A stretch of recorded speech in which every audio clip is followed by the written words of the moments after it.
Okay, so now we're recording. So today we're going to talk about work, and what's cool about work, it's not like having a job. It's really physics.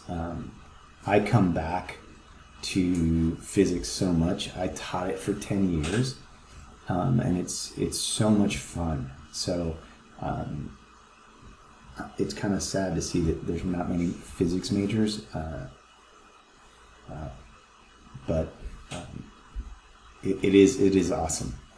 So work, in the sense of what we're talking about now, is going to be a force applied over a duration of some displacement.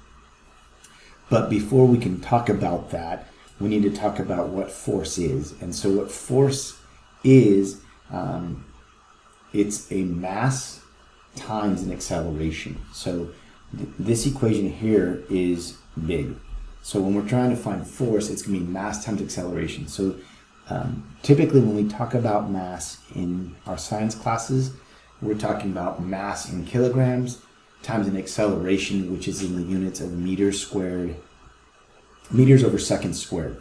So the units that you typically have here is going to be kilograms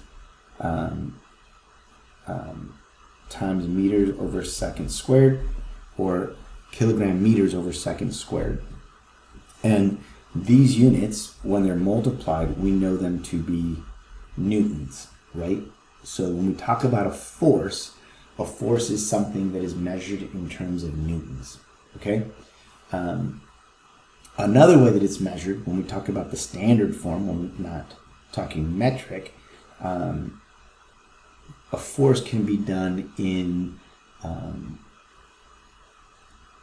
when we talk about it in terms of work, it ends up being a foot-pound, and so people get confused with that a lot. So once we get to talking about work, which is the force times the displacement, the force that we're having are pounds. Okay, so don't mix those up. So when we do problems, we're going to need to understand: are we talking about a metric system, or are we talking about a standard system? And the standard system is typically what we use here in the United States. We're one of the few countries that still uses it. Don't ask me why, but we do. And so when we talk about the units in work, this is in newtons, except the displacement is in meters. And so what we end up with is Newton meters, and that is a joule, okay? That's in the metric system. In the standard system, it's kilograms times feet, or kilograms. I'm sorry. Ooh, I'm messing this up. It should be pounds. Foot-pounds is typically the way they say it. And to convert foot-pounds to joules, you're gonna multiply by about 1.36. I'm not gonna ask you to do that.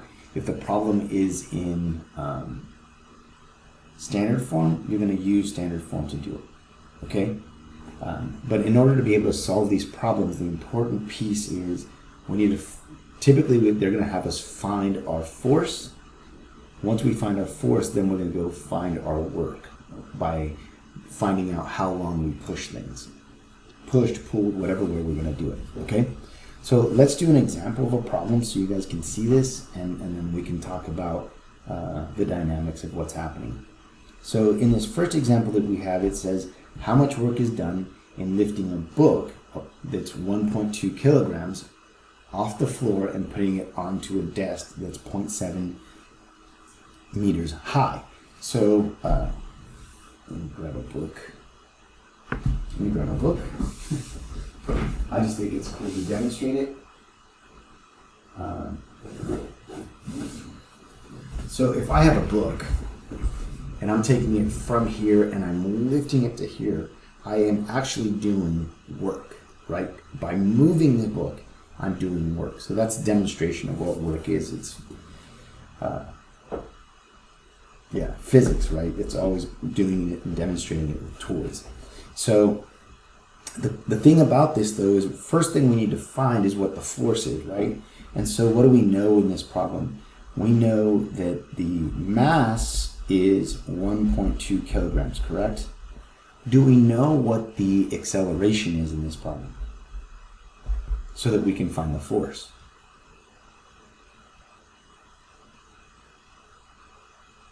Wouldn't it be gravity? It's gravity in this case. And since we're talking about kilograms, we're talking about it in the metric form. So we need to know what gravity is in the metric form. So it's important that you guys know this. Gravity is going to be 9.8 meters per second squared. That's the gravity on Earth at the surface. As you move higher and higher up, it changes just a little bit. But we typically go with 9.81, 9.8, but 9.81 is a little bit more accurate. If you talk about it, gravity in terms of the standard system, it's 32 feet per second squared. Okay? That's just so you guys know. But typically, with these problems, we need to know in terms of the metric form. So we have mass and acceleration, and since we have mass and acceleration, we can go ahead and find our force. Remembering that force is mass times acceleration, we're going to go 1.2 kilograms times 9.8 meters per second squared. I'm going to use a calculator. So I'm going to get 1.2 times 9.8. That's going to give me 11.76 kilograms times meters per second squared. But we know that kilograms times meters per second squared is newtons, so we're going to go with 11.76 newtons. Now we need to find the work that's done, right? And the work that's done for this problem, remember, is the force times the displacement. So how much did we displace the book, move the book? We said we moved the book up, right, from the ground to the desk. And since we moved it up, we're going to use a positive number because remember, displacement is a vector. And since it's a vector, going in the up direction is positive, going in the down direction is negative. And so what we know about work is work ends up being a vector also because we're dealing with a scale, we're multiplying by a vector. Does that make sense?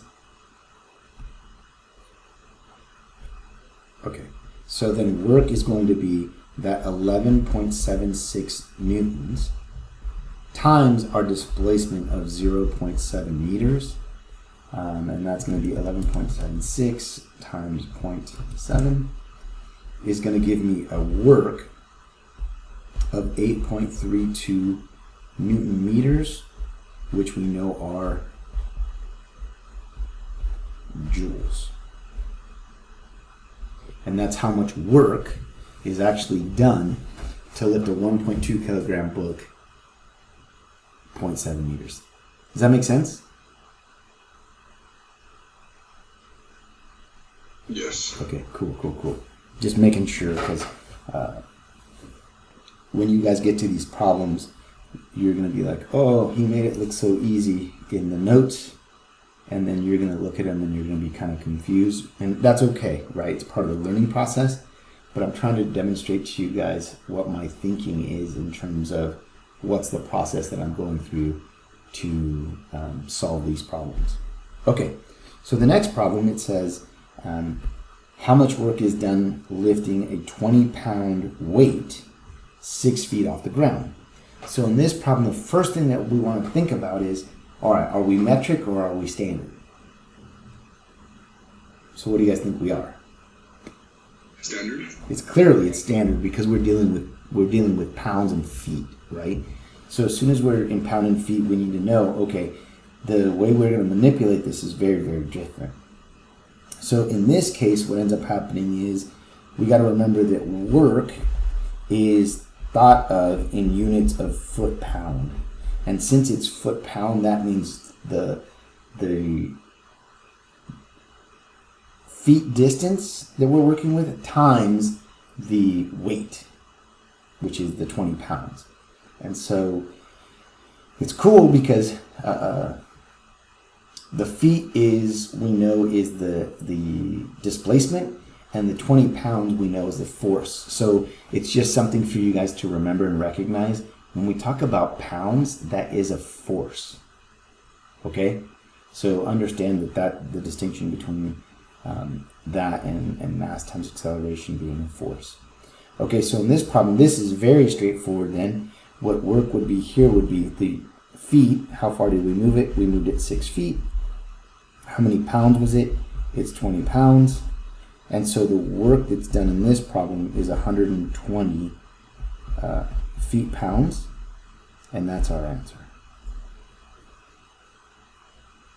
We okay? You can see that the metric system is a little bit more work, right? Depending on the information that's given. But I don't know. To me, it's maybe because I taught physics for so long, I'm biased. I like it better. Any questions on either of these two examples? Would they ever give us a question where they ask us to convert to metric from standard? So cool. I'll show you how to do that. Okay. It's funny. I have it in my notes that I was going to do that for you guys. So I told you what the multiplier is, right? To convert from foot-pounds to joules. What ends up happening is we know that a foot-pound, 1 foot-pound is about 1.36 joules. So then all I have to do is take that 120 feet-pounds and multiply by 1.36 joules.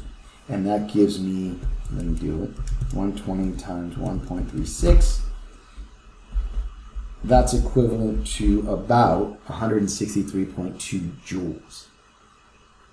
So if that is asked of you, that's the demonstration to go from foot-pounds to joules. Okay? Thank you. Yeah, no problem. I had it in my notes to show it to you guys because I figured the ratio that I provided up here might not be noticed. But that's okay. All right. Cool. Now, one of the things that's interesting is, this is a calculus class, right? So since it's a calculus class, we need to talk about how work is done in terms of the calculus, right? This physics that we've done here so far is like a trig-based physics, very simple, right? It's basically, do we understand what's happening? It's force times displacement. But the thing is when we do work, like we did with this book, when I lifted the book, as it's moving, I'm doing work throughout, right? So there's a series of sums of work being done that get us to our endpoint. Does that make sense?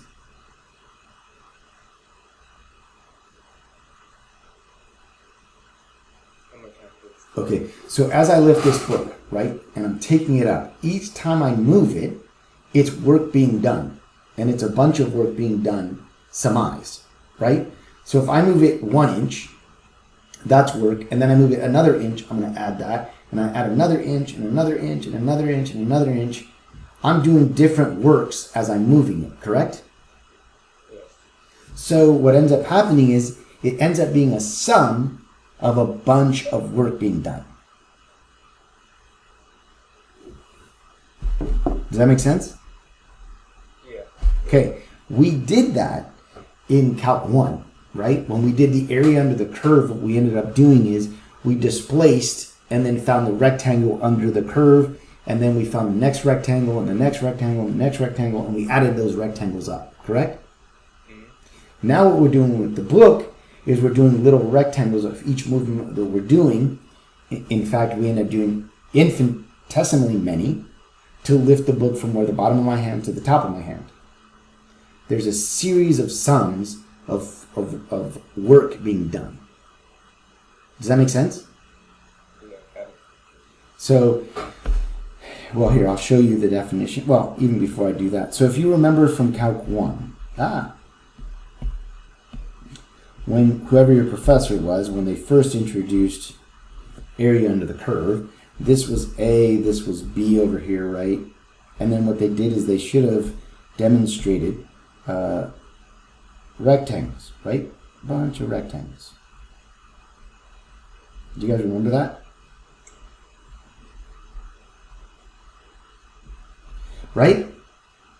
And then your teacher said, okay, well, each one of these rectangles is the height of the function, so that's your f of x, right?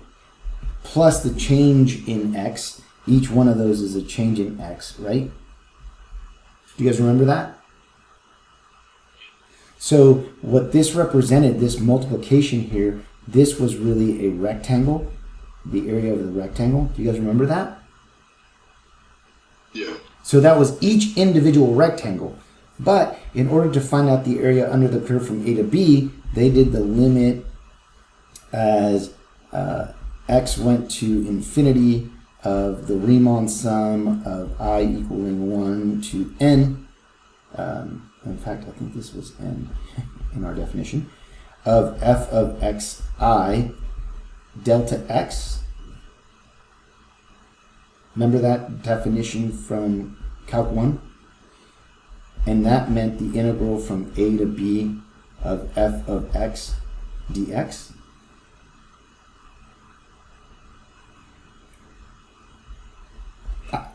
When I taught Calc 1, I made a big deal about this. So the students that are in here who are my students, they should have seen this quite a bit. Those of you guys who didn't have me, you should have seen this for sure, right? So this summation of, now when you think of it in terms of a book being lifted, the book's going from A to B, but it's a series of works being done till I get up to this point. So it ends up becoming an integral of how the book's swept up. It's a series of work being added up, right? So then the total work being done from point A to point B is a sum of a bunch of works. Are we okay? Yes. Okay, so that gives us this thing here. Work is done moving an object, and look, it's the definition that I just wrote up there. That's funny. It's the exact same integral that we've always done. So I'll show you how this works. I'll break it down so you guys can see it. But it ends up being that the function that's produced, the displacement, so how do I want to break this up so you guys can clearly understand this in terms of work? So part of the function, part of this function times the change in x is going to be your force, right? And then the shifting is going to be the displacement. So in this piece here, the f of x function, it's part of the force with the displacement, and this is the other piece to the force. And I'll really show it to you when we talk about Hooke's law in just a bit, which if you've taken physics, you know Hooke's law, but if not, that's okay. I'll explain it to you. But I want to do it for you guys in a simplistic way so you guys can see it, and then I'm going to do a series of examples so you guys can better understand. Okay, so it is important that you guys know this and remember this. This will be known as work with the types of problems that we're doing. Okay, so in this example that I'm going to show, it says when a particle is located at some distance x feet from the origin, right? So we're shifted over from the origin. A force, and in this problem what's cool is they're giving you the force, right? The force is given as this polynomial. Now, an important piece to note, is this in standard or is this in standard form or is this in metric form?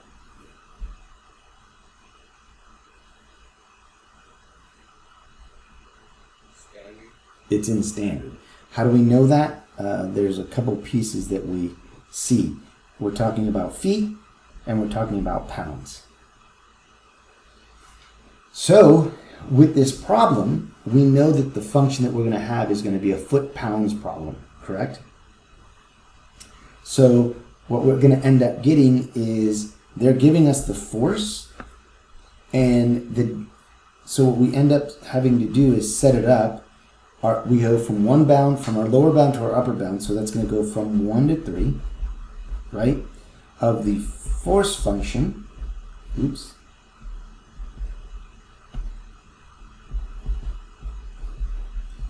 times the delta x or the dx, which is one and the same, right? It's that shifting over, the shifting over, the shifting over, so that we're getting a force times the displacement, force times the displacement, force times the displacement. So we have a series of work going from 1 to 3. Okay? Now, when we take the integral, this is something you guys should already know from Calc 1. This is going to become x cubed over 3 plus 2x squared over 2, such that it's evaluated from 1 to 3, correct?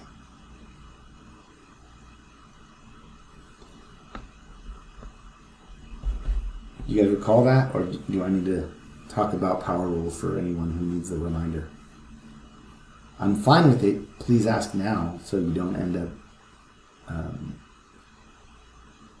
confused with this. What's that? I'm sorry?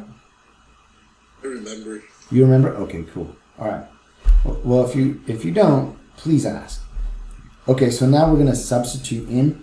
So I'm going to get 3 cubed over 3 plus, and I'll just get rid of the 2's there because they're going to cancel out. And so I'm going to get 1 cubed over 3 plus 1.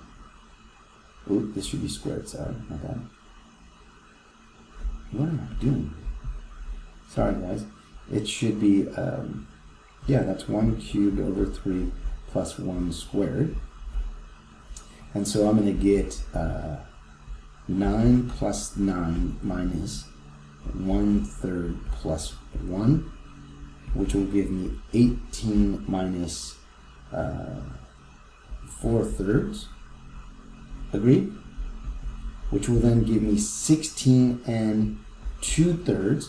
Now, the important thing in these problems, and if we had been in my class, I definitely would have been super picky. We need to have the units for these problems. So what are the units on this problem?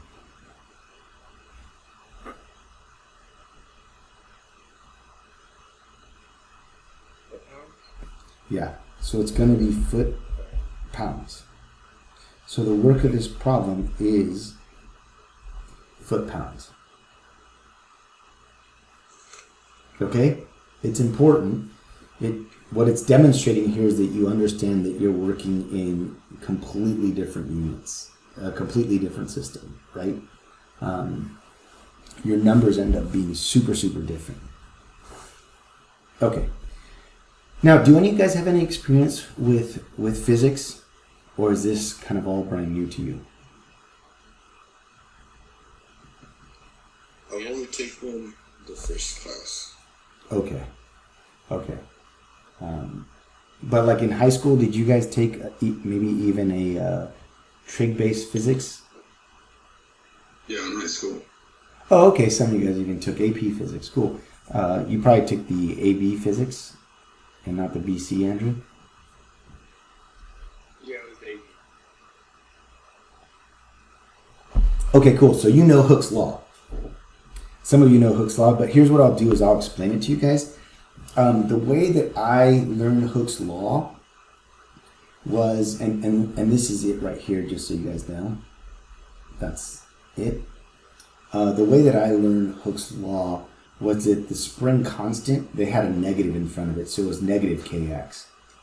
The way that we teach it in mathematics, we don't have the negative there. But in essence, what is happening with Hooke's law is if we had a spring, and God, I wish I had a spring. If you have a spring and it's naturally at rest and it's, let's say it's this long, what ends up happening is we stretch it and there's work done when we stretch it from rest. Does that make sense? Because I have to apply some force to pull it apart. Does that make sense? Yeah. So that force that's used to pull it apart, as I stretch it, I'm also doing a displacement. And so that force times that displacement is work. It goes back to the formula, right? Work is force times displacement. Every spring that we have out there, if you have a garage door open in your garage, there are springs that help your garage door open and close. They have tension on them, right? And as it lifts, it pulls to be able to lift your garage. That helps cause the work of the door opening. But every spring has what we call a spring constant, which if it's stretched this much and I had it like this, it would stay like that because the constant of the spring is holding it in its position. It's not till we stretch it or put a weight on it that it elongates. So with these types of problems, with Hooke's law, one of the important things to do is to be able to find out what the spring constant is. Okay? One of the ways I used to do it with my students when I taught physics is I would have a spring and then I'd have them put a weight that they knew on it, measure what the spring was before it was stretched. It's what's called resting length or natural length, and then put the weight on it and see how much it stretched. And they knew what force was being put on it because they knew the mass, and mass times acceleration is the force that's being pushed on it, right? They know what the displacement is of the spring from natural to stretch, and then they were able to find out what the spring constant is. Well, this first example that I'm going to do for you is exactly doing that. Okay? So let's look at this. I know I'm talking a lot and not showing you a lot of math, but a lot of this is theory that you need to be able to see. Unfortunately, I usually do demonstrations with this, but all my stuff that I would use for this is at Rio, and they're really picky about letting us go to campus. I gotta go on campus to do some stuff for you guys. Okay, so let's look at this problem that we have. It tells us a force of 40 newtons is required to hold a spring that has been stretched from its natural length of 10 centimeters to a length of 15 centimeters. So what am I telling you here? I'm telling you that a spring that was at 10 centimeters, I had to put 40 newtons of force on it to stretch it to 15. Okay? So what was the stretch? What was the displacement of this thing? It's going to be 15 centimeters, right? Minus 10 centimeters, right? Because that's the stretch that we have, which will give us 5 centimeters of stretch, correct? Now, we don't want to deal with Hooke's law in terms of centimeters. We want to be in meters. We want to be in the correct units that are used. So then this needs to be converted to 0.05 meters, right? So what do we know this 0.05 is in terms of Hooke's law? Well, if we look at the writing I have up here, the stretch x units beyond its natural length is going to be that x. So we know that 0.05 meters is actually our x. Does that make sense? We're okay with that? All right. So if that's... I'm sorry, go ahead. I'm sorry. I was just saying yes. Oh, okay, cool. So if that's our x then, what we're going to do is we're going to go see if we can find out what the spring constant is, because what are we given in this problem? The given in the problem is the force, right? And according to Hooke's law, this piece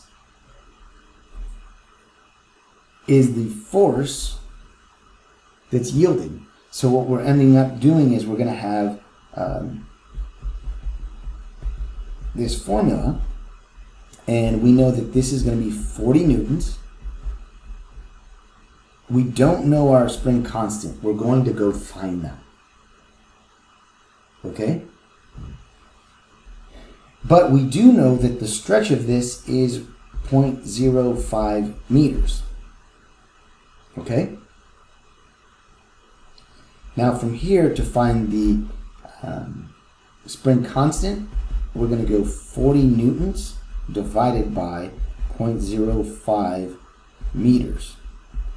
So the spring constant is going to be 800 Newton meters. So spring constant is always going to be a force over a force over a meter. Okay?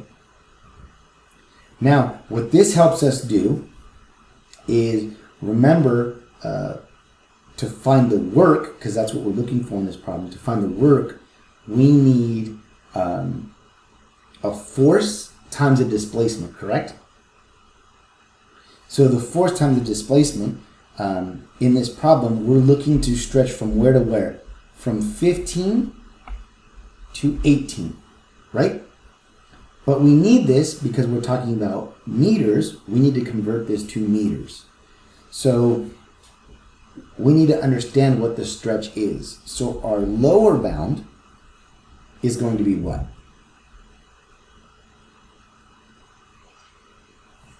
What's that? 15? Close. And this is where a lot of people make mistakes with these problems because there's so much analysis to be done. Remember, if it's at 15, that isn't what really is happening because the natural state was 10. So how much did it get stretched from the beginning? It was stretched 0.05, correct? So our lower bound is 0.05 because that's what the initial stretch was, and now we're stretching it even further, right? The upper bound stretch then would be what by this reasoning?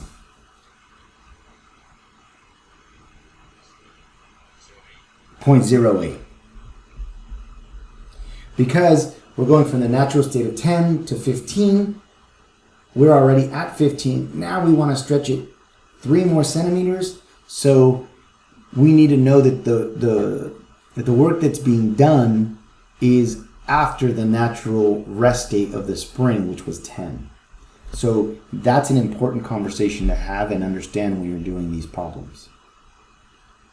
Do you see how much analysis is involved in this problem? It's going to be a bit cumbersome, and that's part of the reason why I'm wanting to make the test be on Monday, because I want to be able to answer questions that you guys probably will have on Wednesday about this stuff. Now, in order to create the work part of the problem, which is the force times the displacement, notice something. If I have 800 Newton meters, right? Is that newtons times meters? It's not. So what ends up happening, in order to be able to get the units that I want, it's interesting, I'm going to have to multiply by x. And x is the stretch, which will be in meters. But that's going to cancel out the meters in the denominator, correct? So that's why we need the dx. Because x has meters, dx is in meters, right? Because it's a shift over the x's. So we end up with 800 newtons, and then whatever x distance is shifted will get us the meters that we need. So we end up having, and I'll write this down just so you guys can see it. This is x in meters, but dx also has meters in it. So then these meters would cancel. This has meters in it, and then I have Newton meters, and Newton meters are work, correct? So trying to break down the analysis for you guys. When we clean it up and make it look pretty though, we don't typically put units. So it's 800 x dx. Okay, we can do this integration quite simply. So it's 800 x squared over 2, evaluated 0.05 to 0.08, which is going to be 400 times 0.05 squared, 0.8 squared minus 400 times 0.05 squared. I'm going to need a calculator.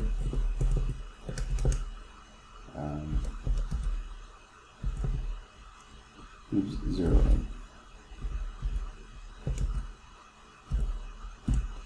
So this is 2.56 minus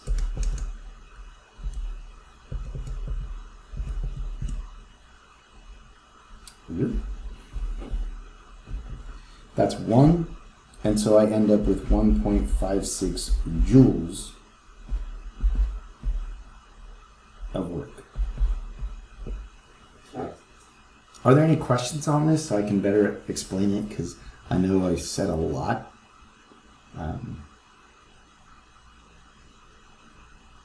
I don't want you guys to get overwhelmed by this.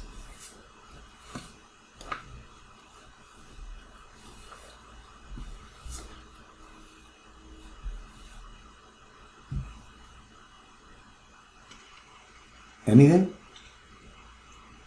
Just trying to. It's pretty straightforward. Okay, cool. Unless somebody has a question. No. I know I'm trying to be ultra thorough with it because it is something that is heady, but I want you guys to feel comfortable with it. All right, let's do one more problem. So on the exam, I'll let you know I'm going to do a problem that's going to be like one of these examples that I've done in the notes today. Okay, so just fair warning. These are the types of problems that you really do want to understand for the exam. Okay? I have a question. Yes. If we would wrote our answer as Newton meters, would we, instead of joules, would we mark down for that? No. We know that joules are Newton meters. It's just it's good to know the units that you're working with. But no, I won't ding you for that.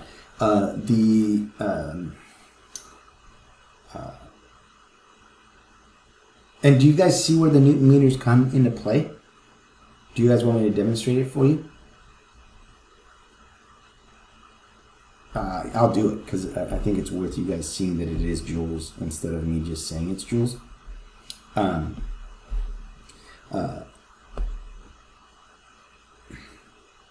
Know your units, but I'm not going to ding you for it. This isn't obviously a physics course, but I do want you to be careful and understand them. So remember, we knew that 800 was Newton meters, right? So it's going to become 400 Newton meters over that 0.08 meters squared minus 400 Newton meters times 0.05 meters squared. So that gives me 400. I'll do this. I'll just write it down so you guys can see. 0.08 squared is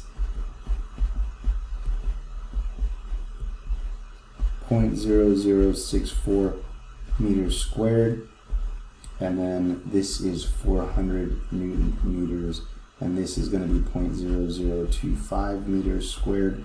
And you guys can see the squared meters is going to end up with, what was it, 2.56 Newton meters minus 1 Newton meter, right?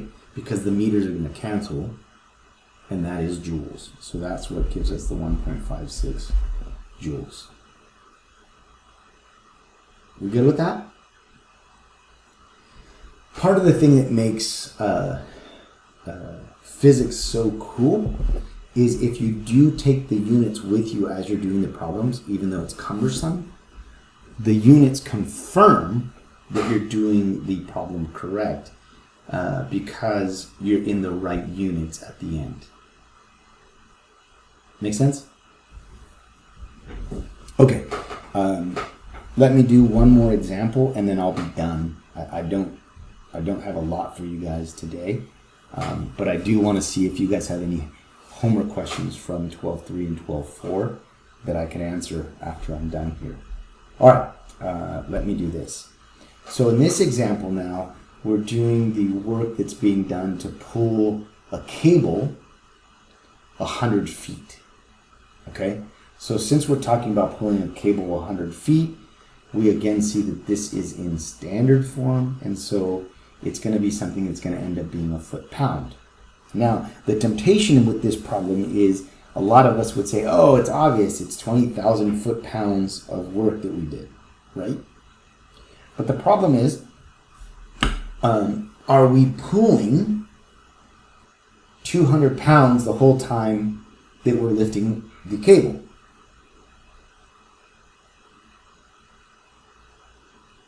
What do you guys think?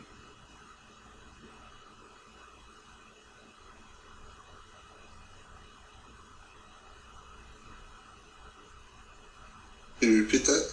Yeah, so if I'm pulling a cable 100 feet, as I pull it up, am I pulling the whole cable the whole time? Yeah, Aaron's... Does it depend on how consistent you are? Or... Well, part of it is, it's what Aaron said, right? And what Andrew said. It gets lighter as you pull up, and here's why. Because as I pull the cable up, what am I doing with the cable that I've pulled up? Isn't it on the ground behind me? Yeah. So the weight is getting lighter and lighter as I'm pulling it up. Does that make sense? So it's requiring less and less work as I'm pulling it up. Does that make sense? Can you guys picture that? Like you're at the top of the building pulling rope up and then it's falling behind you?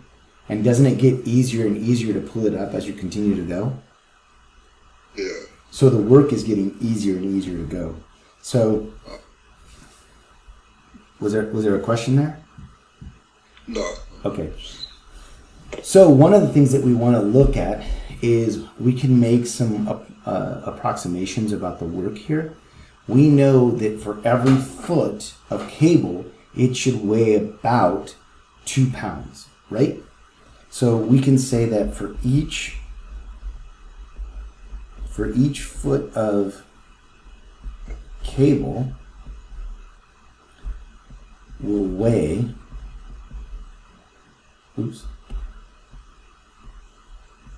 weighs 2 pounds, right? Now, one of the things we need to do in terms of remembering this is it's important to remember then, and I want you guys to do this, remembering that foot-pound is the force, right? That is the force. And since that's the force, what's happening here is 2 times delta x, that will be our force. Okay? Because doesn't delta x mean the change in our displacement? Correct? So what we end up having here is a force that's 2 pounds times the displacement, and force times displacement, because pounds is force, that's giving us the work that we're doing for that one little section of movement, right? But we have a total length of work that we're doing, and that is x is our distance, or we can say displacement, that's covered.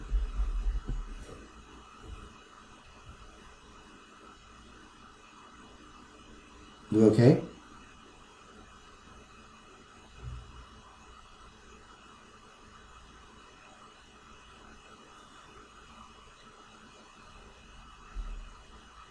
Why did I put if there? Sorry guys. Should be is force. Okay, so to do this problem then, what's going to happen is we have work being this, some integral over a distance from A to B of some function times the delta x shift, right? So we know that delta x and dx are one and the same. So what we end up getting is a work that is from 0 to 100 of 2 delta x, that's the dx, with our displacement, our total displacement. So we end up with 2x delta x is the equation that we're going to have that we need to integrate. Are we okay with that?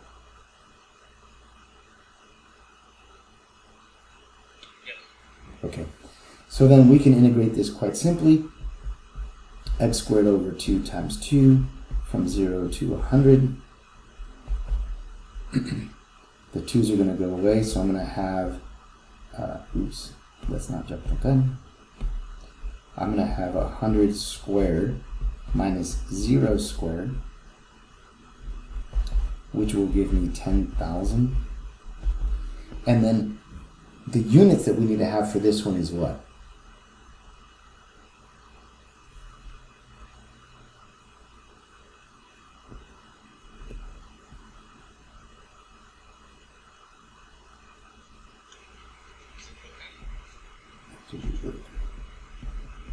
It should be foot pounds, correct? Okay. This is the work that it will take to lift a 100-pound cable 100 feet. All right? Okay. So I'm going to stop recording here, and then what I want to do is I want to see about answering questions for you guys on homework or whatever else you might have. And then I'll let you guys go so you guys can do like some studying and getting caught up on homework.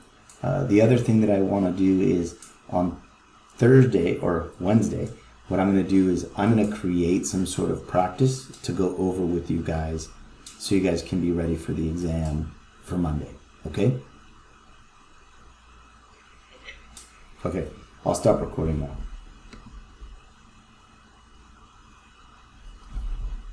Oops, I hit the wrong